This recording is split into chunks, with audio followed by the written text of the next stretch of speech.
So our next speakers, Joe Gray and Caroline Stevens. Joe's from Knoxville? Yes. Knoxville, V-U-L is how you spell that. Joe is a passionate professional that works as a consultant and also blogs and podcasts and is just a general lover of InfoSec. And Caroline is entrenched in the world of risk management while trying to hone her technical skills. So guys, welcome Joe Gray and Caroline Stevens. How's it going? So I guess you probably figured out by now that this is got a little bit of you're ever gonna see. Absolutely. There's a little bit of a shtick to it. We didn't think about the dynamic of wearing a hat and a wig through this, so we've got to get our jokes out early. So with that being said, party on, Wayne. Party on, Garth. Epic. So a little bit of backstory on that. I was talking to a friend about data carving, and I had a sinus infection. They're like, "Why are you telling me about Dana Carvey?" So this was born. So with that being said, introduce yourself. Oh, hey everybody, I'm Caroline Stevens. As mentioned previously, I kind of come more from the world of risk management and governance and whatnot, but curiosity for the tech side is kind of creeping in, so I'm trying to get as much experience as I can, however I can. And Joe has been cool enough to like reverse mentor me because you can teach an old dog new tricks. So with that, Joe. So, yep, I'm Joe Gray. I do work at Sword and Shield. Prior to InfoSec, I navigated submarines for 7 years. I used to teach at a couple of colleges in Georgia before I moved. I do have a blog, a podcast. I write for anybody that's willing to publish. Everything is under the Advanced Persistent Security umbrella for that. So, that being said, kind of the objectives of this talk. This is going to be a little bit basic entry-level type stuff on data carving. It sounds a lot more complicated than it is when you're using tools. If you're doing it manually, then we're really not going to get into that because that's... We could be here for hours. It's a lot to learn in a short period of time. So with it, we're going to talk about what it is, why you would do it, how it works. We'll talk a little bit about types and tools, offensive and defensive use cases, and then we'll do some demonstration periods. So, so we're talking about carving. Don't worry, there's no severed heads. Tell us about what it is. So, I mean, as you can see, I'm not going to read the slides to you, but, you know, as an analyst, you want to be able to provide, you know, some robust findings to the powers that be to let them know, you know, if your system is infected. And one thing with data carving, it can be done really quickly and taking packet captures rather than having to go through a whole system.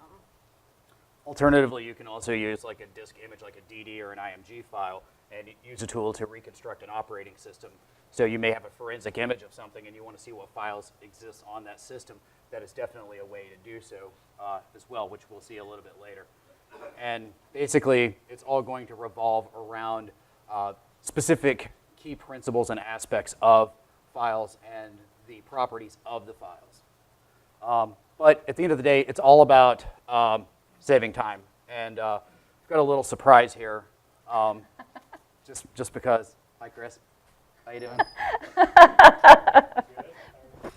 Because we are not worthy, Chris. Right. So if you want to know about data carving with packet captures, you should read Chapter 12 of the third edition of Practical Packet Analysis, on sale now. And while you're at it, you should empty your pockets and send any change you have to the Rural Tech Fund. They like checks, too. Yeah. Thanks, checks in the mail. Hey, no worries. So basically, to understand this, we need to talk about like how things are going to work. And this is basically deconstructing a file in terms of you have your magic number. That's going to talk about what kind of file it is. It doesn't matter if the file type says exe or if it says JPEG or Word, whatever it says, the magic number is going to dictate what it does. You may remember around the time of Hack the Pentagon, there was a vulnerability called Image Tragic. And basically that allowed people to upload executables as image files. and it allowed it to basically perform remote code execution. And it was found in bug bounty programs, someone was making a killing doing this and just absolutely destroying bounty programs. And then finally, groups like HackerOne and BugCrowd were like, wait a minute, you're doing this on every single thing. What's going on here? So they did a little bit of research, and that's what came from it. But with it, basically, we just find out things like the length of it, the packet data. That's what's really important. And it's an imprecise art at times as well. Know that basically, you want to handle this aspect? Well, there's a whole lot of cool tools out there. I mean, Joe's real big in command line, so those are usually the ones that he uses. But for us noobs, there's a lot of GUIs out there as well. There's like the 4 different types that we're just kind of gloss over for this particular talk is just cluster-based, sector-based, byte-based, and hash-based. Again, you can read. I'm not going to read them specifically out to you. One of the things, did you want to show them the list of the magic numbers? Sure, let's do that. So we've talked about magic numbers and kind of how it works. So in that sense, we have the meat. Not really. Saw an Arby's commercial before we headed over. But with this, we can see various file types have these magic numbers. And you're going to see these within the header of the file. Like, for example, if you see FF, I think that's a 0 from here, it might be a D8, that's definitely going to be like a JPEG. Alternatively, like Flash, which is something we're seeing a lot with ransomware right now, you'll see the string FWS in there as well. So this is the hexadecimal representation of that. This is also how you can have a little fun with that. So here's FWS, 46, 57, 53. Or alternatively, you have this aspect as well. So whenever you're running a tool, it's looking for these types of strings so that it can say, hey, this is this type of file. And then it'll look for the footer of the file as well and say, this is where we need to stop. That's where it becomes an imprecise science. And in that regard, a few weeks ago, I was doing some carving on a forensic image as part of incident response, and I thought I had hit the mother load. I was like, yes, here's all these Flash files. They've been pwned. Yeah, absolutely, which is never good, but it's somewhat vindicating when you're doing the incident response and you think you're finding something like this. Come to find out, whoever wrote the Java code for it sprinkled the letters FWS throughout their code left and right. So no Flash for us today. So, but that just goes to amplify the thought process that the tool might give you something, but tools are not everything. You have to perform that level of human analysis that goes along with it. Go line by line, look at it, use various analytic techniques to actually determine, is this legitimate? Then do things like get a hash of the file, check it against something like VirusTotal, which we'll talk about a little bit later when we deal with PCAPs. But do something to validate it. If you have a malware analysis environment, try to move the file over. As we'll see whenever we play with Scalpel here in a little bit, you can very easily extract files, and then if you have something you think may be malicious or something that warrants further analysis, you can move it to that environment and have a better look at it, get more analysis beyond the scope of just the hash, the file name, and what VirusTotal says. So moving back to the presentation. Well, did it on my side.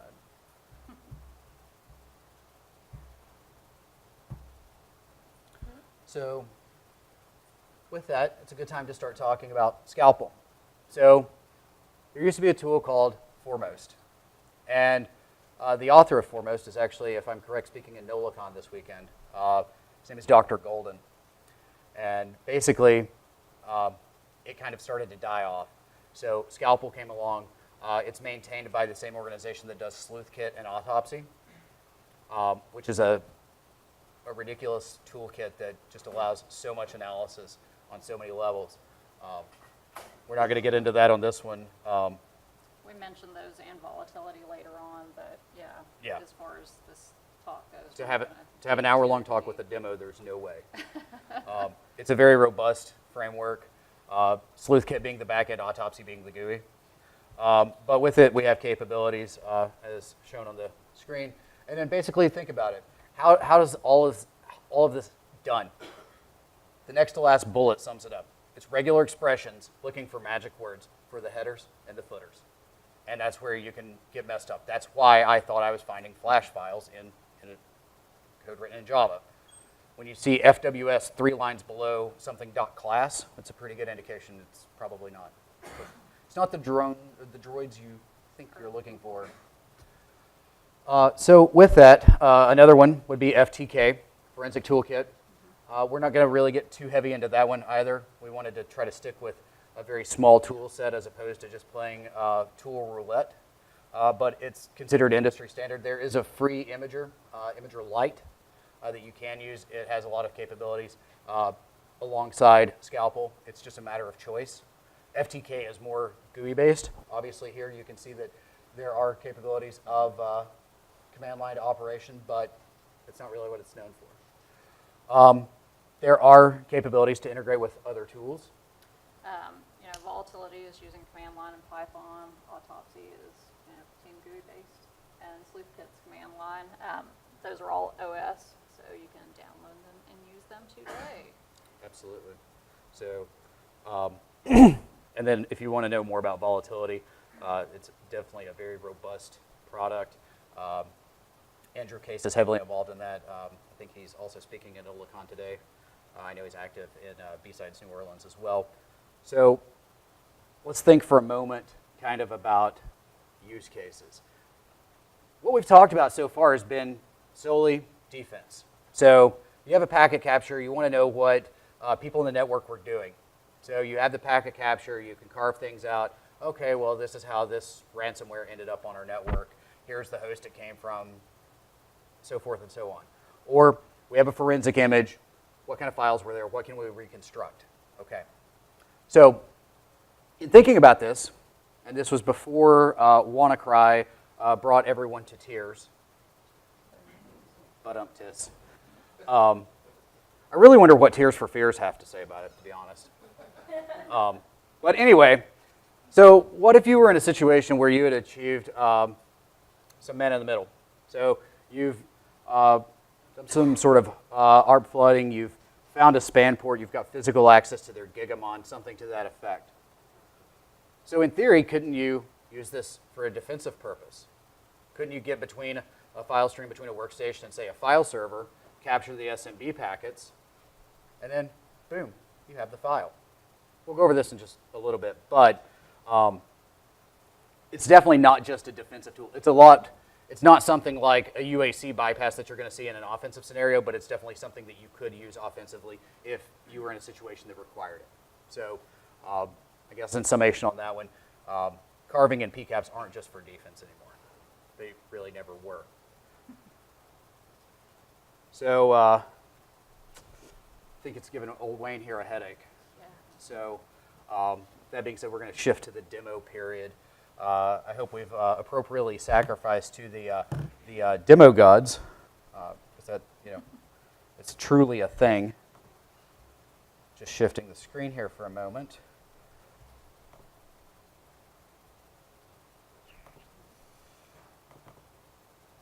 Come on, there we go. So with this, I'm going to show a tool called Network Miner. And through my research over the past few weeks, I've determined that this is one of the greatest things since sliced bread. Chris is nodding, so that means you should go download it. Also open source, yeah. It's open download source. It today. There is a paid version, but you can do everything you need to do. Absolutely. So with this, let's start out with something simple. So we're going to take a PCAP here. I've downloaded some PCAPs. Oh, I forgot. I don't want to get a PCAP. Let's open the PCAP. So I've downloaded a few PCAPs. I'll show you where they came from here in a moment. But let's go with something here. Nope, don't want any of that. Hey, anybody heard of this? There's no files to pull from, so I desperately tried yesterday to get my hands on a PCAP of WannaCry, but it just wasn't in the cards. So we're going to play with Neutrino Exploit Kit. So here we've got a packet capture. This talks about all the data the host that communicated. I understand the font's small. I can't zoom in or out in this app. So just bear with me for a moment. I'll talk you through it and we'll be fine. So here we see the hosts. We can actually further enumerate things like the MAC address, sometimes operating system. We can see the sent and received packages. So that gives us a lot of really good context. But alternatively, here we see files. So this is Neutrino. It's an exploit kit. Keep that in mind. So let's just do it by file size. And right here is a giant SWF file. This is a flash file. It's part of an exploit kit. So what's going on here? Is this malicious? Could it be? Well, absolutely. So the beautiful thing about this specific tool is we can actually calculate the hashes. So if you're going to conduct analysis in this sense, this is certainly a way to go. So there's a few methods we can go about analyzing this to determine if it's truly malicious or not. That's what I'm looking for. So we could very easily go to virus total. There's the hash. We'll search for the hash, see what it says. Oh, look. So based on the hash alone, it tells us this. If we don't want to do it by hash, okay, there's another way for that. So let's go back here and let's move over to the miner again. So from here, close this out. So very simply, we can open the folder. So it's already got the files on your workstation. I will warn you, if you're doing this, you probably want to put an exception in your antivirus rule or your machine's going to go bonkers. If you have automatic backup set up, you're going to want to put an exception on that directory too.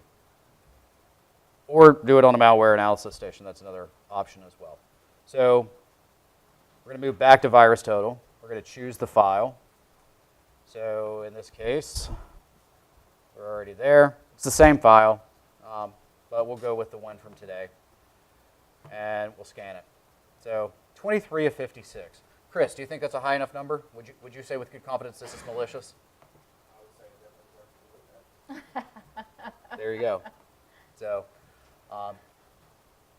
and this also can kind of give you a little bit of idea about the quality of your antivirus as well. I'm not on the payroll of any antivirus vendor, but I did find it rather interesting that some of these right down here may or may not say, yeah, this is fine. So, no hate, just facts. So, but that's definitely something to take into account. Another way that you could actually do the same thing, going back with the hash for a moment. Let me close this part out. So, if we wanted to run with the hash a little bit more and do something else. So, instead of using MD5, we'll use a different one because it provides various hashes. So here we'll just copy it again. Let's paste it. I'm a huge fan of Alien Vault OTX. The company I work for is an Alien Vault partner, so we like Alien Vault products. I write blogs for them as well. I did that before I started. So it's a decent product. In terms of free threat intelligence, it's definitely worthwhile. But here we put the hash in, and well, all of a sudden we see Neutrino exploit kit. So, but this is based solely upon whether someone's actually submitted something or not. In this case, I think I'm the one that submitted this. Some people submit a lot, some people don't. Does this mean it's true threat intelligence? Not necessarily. To kind of echo the conversation that Ben Shipley and myself had at BSides Nashville, does it indicate threat intelligence? Not necessarily. Here's some of the data that we've got with it, just to go from it.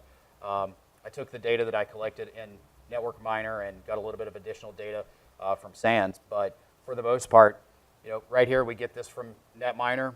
We get the IP address. There's another hash, and we got this data out of it as well. So honestly, that right there is enough to say, yeah, you've got this, someone's connected to a known host that's peddling some neutrino. We've seen the hash come across, so you definitely want to take a closer look. So, especially if you use some of those antiviruses that had green icons next to them. So, where can you get these captures? Well, there's a beautiful place. It's contagiodump.blogspot.com. And basically, you search here for a collection of PCAPs. Anything you want to analyze. I've already checked. WannaCry is not there. I tried. But it'll send you to this Dropbox page. And from here, you can do it by APT, by crime, or public. So let's just look at this. We'll look at exploit kits, just for the sake of argument. Come on. It's thinking. There's a lot of exploit kits.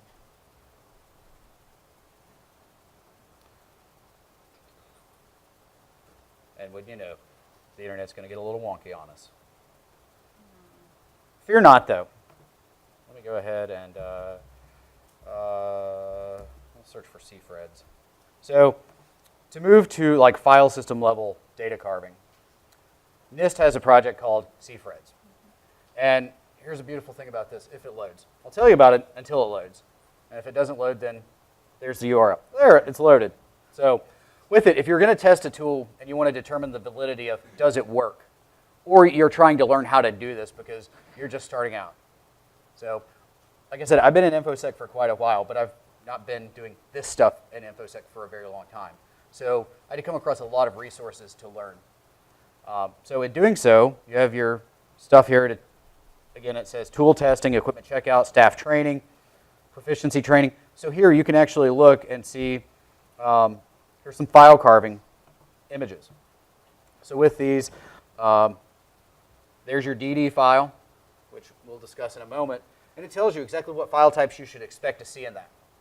And this is a means that you could use to validate FTK. You could use it to validate the sleuth kit, autopsy, all that fun stuff, as well as scalpel. Or if you're running your own application using your own regular expressions, this would be a means for you to validate your data because you already know what is supposed to be there. So you just grab one of these. I've already got one in a virtual machine, so I'm not going to download any here. But you see there's various file types, so you can actually hone your tools to make sure that you're getting the header and the footer in the right location based on your regular expression or, again, the tool, or if you're just trying to learn to do something.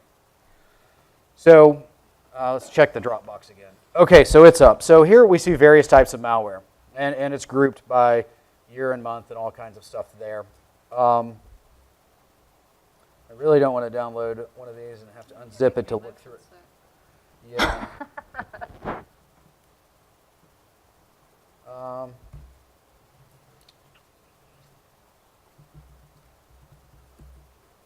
Yeah, so it's grouped that way, so you're not going to be able to index it by the name of the actual malware. But if you search through Contagio's website, you can actually find everything here as well and find the PCAP, download it, and work from there. This is definitely not the only resource out there. It's one that I found to be one of the most helpful if you're looking for samples. So I highly encourage you to take advantage of it. If you need a password, because all these are password protected and it is not your standard infected password, you'll need to actually email Mila to get the password. So just a short email, hey, I would like the password framework for your website. Here's my intention. And you'll get a reply fairly quickly. So that's basically the packet capture side. And we'll come back to that in a moment. But so here we have our old pal Ribnux. So here we see that within the home directory we have all sorts of like really cool stuff going on. And here we've got the command line. Because she told y'all I like the command line. So we're going to take a look at a file and we're going to see what we can get out of it. See if there's any validity to it. So let's see what files we have here. All right, so we have 3 zip files here, 11, 12, and 7. We did a little testing with Neutrino and got a lot of false positives out of that because it's a PCAP, not a disk image. So let's deal with the 11 carve. So let me scroll up here. So now we're in the 11 carve FAT directory. The reason it's a FAT directory is because it's using FAT for the file system, file allocation table, as opposed to NTFS. It's no reference to my posture whatsoever. Although my mom said that I could be anything I wanted, so I chose to be Buddha. So to do it, the command is actually very simple. So it's scalpel, and then you give it the target file. And then if we want to define an output file, we can. So we're just going to call it 11A, just because, well, 11's already taken. So it's going to run. It's doing its thing. Golden Richard, based on foremost again. So it's done its first pass. It's doing a second pass. We can see that it's identified some headers and footers above. So there's definitely some success going on here. So it's there. So let's verify. There's directory 11A.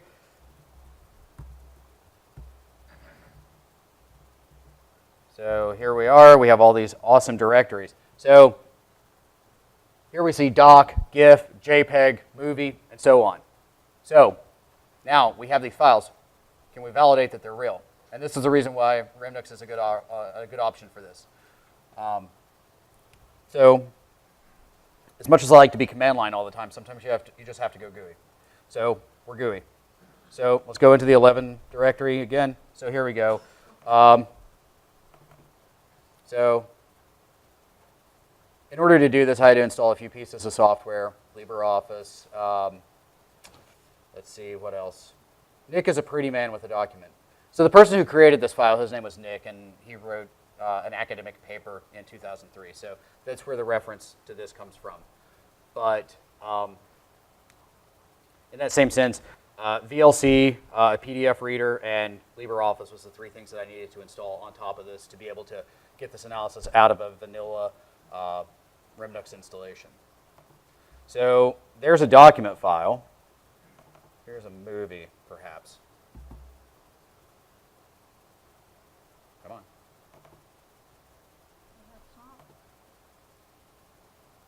Surf's up, dude.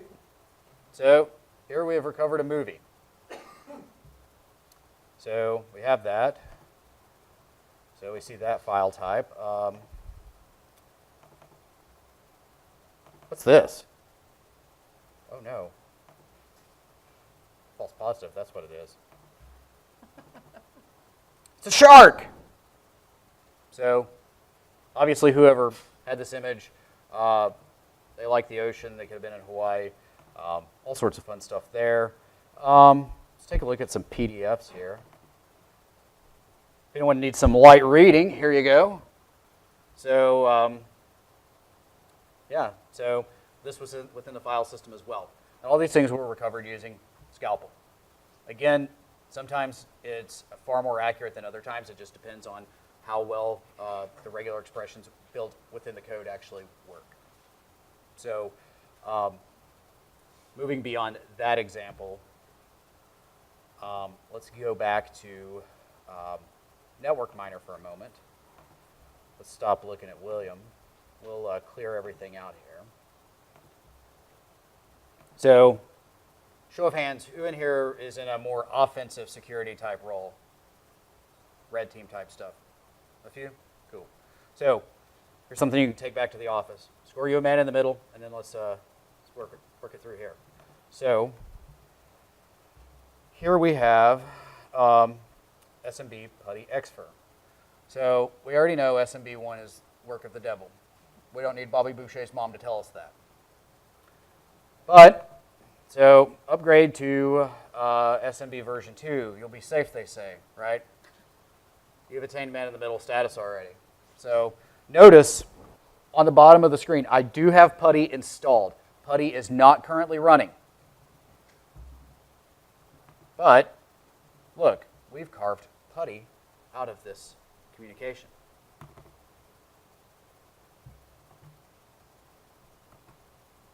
Oh, look, now we've got Putty.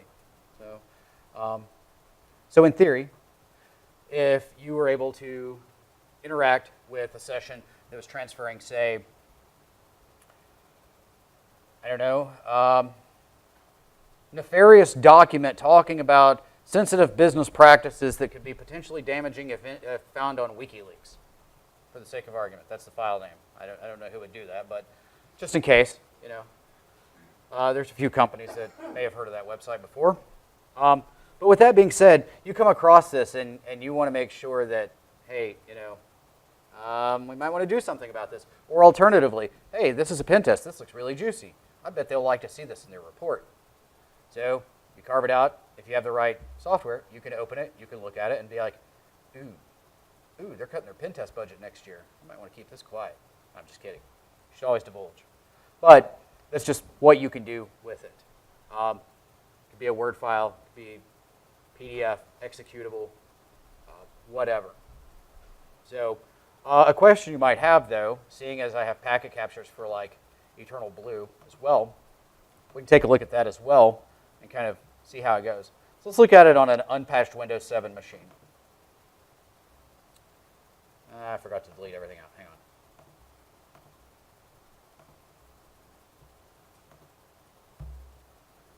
Eternal Blue on unpatched. It didn't. Okay, sure. Let me clear everything. All right, now we're good. So let's do this again. Eternal Blue, success, unpatched. So here, we have the host. So this was obviously done in someone's lab environment using VMware, all kinds of stuff. We see all that situational data. This is stuff that if we were using something like Wireshark or TCP dump or another packet capture tool or utility, especially if you're doing the labs out of practical packet analysis, you could look at the data there as well. But here we see that there are no images. There are no files. There's nothing to be gathered from this. So this is not going to protect you against something like Eternal Blue itself or Double Pulsar itself. If there's an actual file transfer in progress, it won't protect you, but it'll at least give you some sort of indication of what's going on in that type of environment. We do see sessions here. We could potentially see credentials if that happens. I mean, there's this level of analysis, but that's more geared towards a more forensics-heavy discussion beyond the scope of just data carving. Then we have some parameters here, of course. That's why you block your inbound TCP port 445, folks. And I would say at least monitor your internal host-to-host. But let's look at another one. Let me clear this out. So we've got another piece of malware we can take a look at really quick. So this one right here is a magnitude exploit kit from Malvertising. It's coming up on about a year old, so it's somewhat dated, but it's still relevant as well. With this, there's a lot of traffic. So lots of things to sample, lots of things to find. So we'll talk a little bit about the strategy and like kind of how I would go about determining what to actually look at. Obviously, you're going to start with your file types. So things like JavaScript files, HTML files, PDFs, macro-enabled Office documents, Flash files, of course. So as soon as this finishes, it's pretty ginormous, because you can see there's a lot of credentials pumping in here. So with the same packet capture, you could actually put together a password list or just brute force it and use a tool like Cain Enable to enumerate all the passwords as well. So again, outside the scope of this, but valuable nonetheless. And this is loading like turtles racing in peanut butter. I know.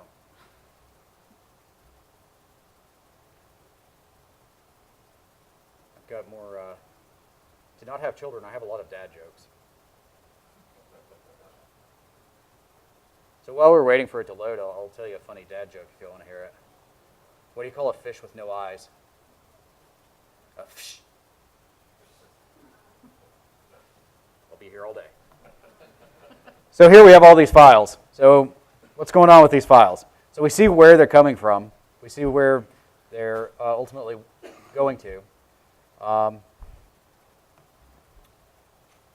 would start down here with the largest file sizes. Who here has seen an HTML file of that size? An HTML file of that size that's more legitimate than illegitimate. Not saying they don't exist, but... And that's a pretty big JPEG as well. So let's see what VirusTotal has to say. So here's our folder again. Let's go visit our friends again.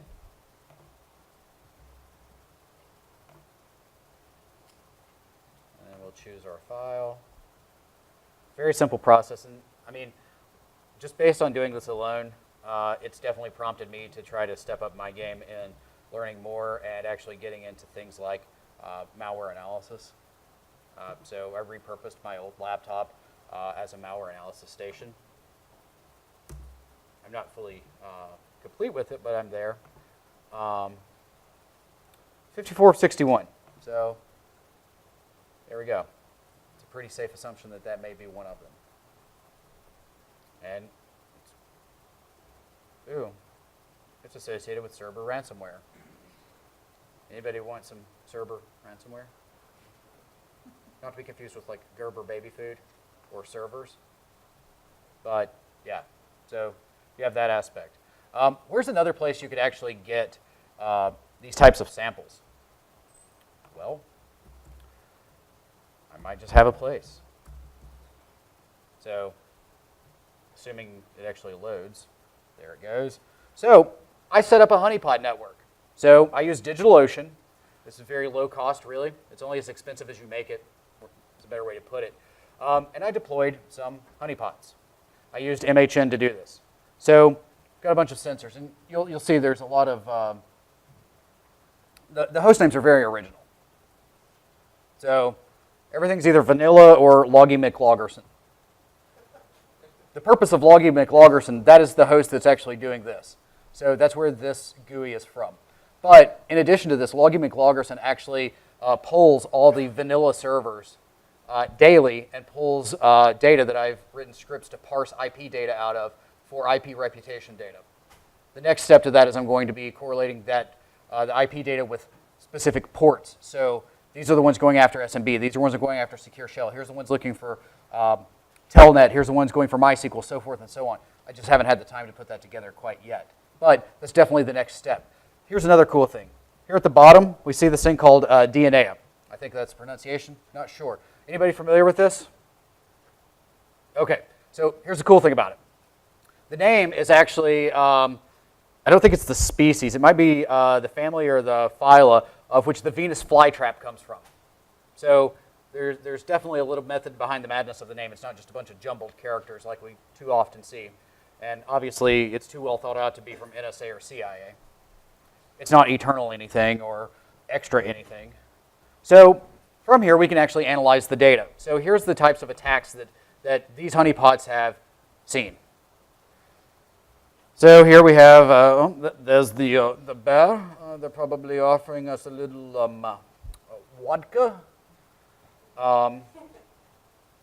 So, you have it. It tells you where it's coming from, so forth and so on.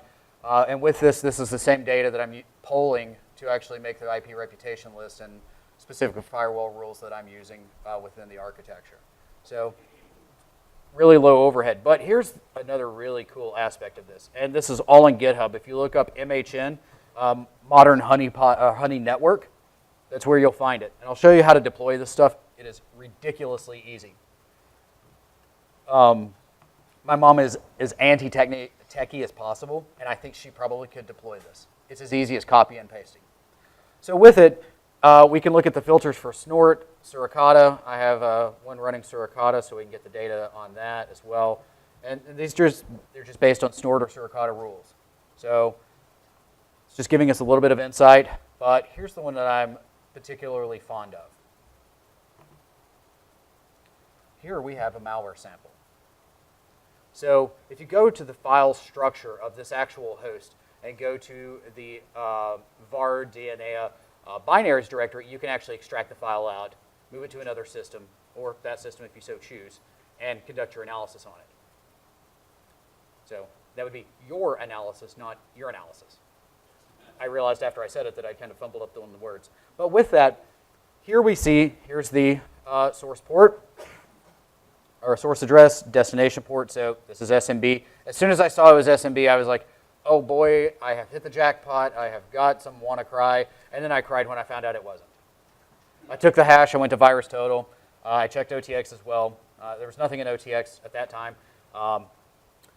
And then just took the MD5 here, and let's see what it is. because this leads for quite the rabbit hole if you so chose to do so. You could definitely waste at least an entire afternoon. So it wouldn't be a proper talk if I didn't make a reference to it. So if you're going to do this, make sure you have plenty of Cheetos and a lot of Mountain Dew. So, but here we see it's just Trojan, all of this fun stuff. You can get some relationship data on it. So it's also in this bundle. Here's some additional information on it. Through further analysis based on this and clicking the other stuff, I determined that it was actually associated with a worm called Big Yellow. So, and what do we have with Big Yellow? Big Yellow worm. And here's the data that was collected based on the stuff that I'd found within the honeypot. Obviously, here you can see there's the IPv6 address as expressed in the honeypot. Obviously, that's probably not the only IPv6 address, since that's basically just tunneling IPv4 in it. We have the IPv4 addresses as well. We have the file hashes, and then I was able to score a host name, but I think that was through either VirusTotal or Internet Storm Center. But either way, it's relevant data. And something pretty cool with this is that if you subscribe to it, it'll bump you every time something new comes on. Absolutely. So with OTX, you subscribe to people, you subscribe to specific feeds. So if you subscribe to a person, you get a notification every time they post something new. If you subscribe to a specific feed, you only get notifications when it updates. You can change all those settings. But like with the WannaCry ones, those things have just been changing left and right, because as new iterations come out, new samples are required, people are coming across them and actually updating the feeds, and it's actually being very useful.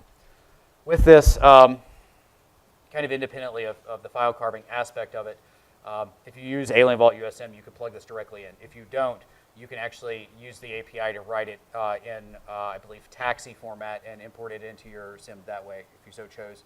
There's also direct communication with Suricata, Snort, I believe Bro, and perhaps Splunk. Not sure. But there's a lot of things you can do with it. But obviously, OTX is not the purpose of this talk, but something to be cognizant of. So this is actually the one that was related, and it doesn't have quite the same detection rate either. But now we see that it's a backdoor. And they're calling it, so here's, someone's called it a worm. And we see that there's different names. Obviously, I heard one of those, I was watching some fake news a while ago. Because we all like fake news and fake statistics, right? You know, Abraham Lincoln said that like 75% of the statistics on the internet were made up. That was a number, I believe. So, I heard a joke that there was only like 13 original lines of code in the world, and everything else was just a modification of that. So, of course, you're going to see some things that are going to say, oh, this is a Trojan, this is a worm, and it's really something completely different, but it shares characteristics. Or someone that's trying to write the code from scratch that's not a seasoned programmer, they're going to take something existing, get the code, and then start making their changes to make it work. And that's going to provide that confusion as well. So with that being said, there's a lot of information here. Let's shift back to the presentation here. Let me shift this back to extending. We don't need any Word documents.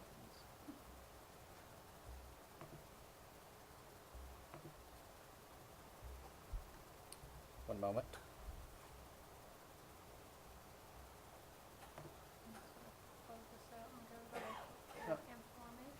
Yes. So, logical next steps from here.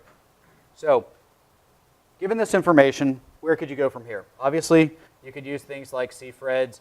You can use data carving challenges. There's an organization that puts them out annually. That's where the 11, the 7, and the 12 came from. Those were annual challenges. You can collect your own packet captures if you want to go that route. You can download them. I know Chris has a few. Wireshark actually has a few as well. So you can get those there. And honestly, if there's something specific you're looking for, if you're active on Twitter, just ask. There's a good chance somebody will actually have something. So don't be afraid to ask. Once you get a little bit more in tune with this, and once I get more in tune with this actually as well, a good logical next step, obviously, as we've demonstrated, threat intelligence feeds to some degree, but then taking it a step further, malware analysis and reverse engineering is definitely something within that same wheelhouse that would definitely have some level of bearing with this. So you're going to get better samples in a more pure format. Obviously, maintaining honeypots, that's a good idea as well. MHN is not the only one out there. John Strand and Company, they came up with ADHD, which is basically a bunch of honeypots wired together within a single Ubuntu operating system. Trusted Sec, of course, they have Artillery. It's a honeypot as well.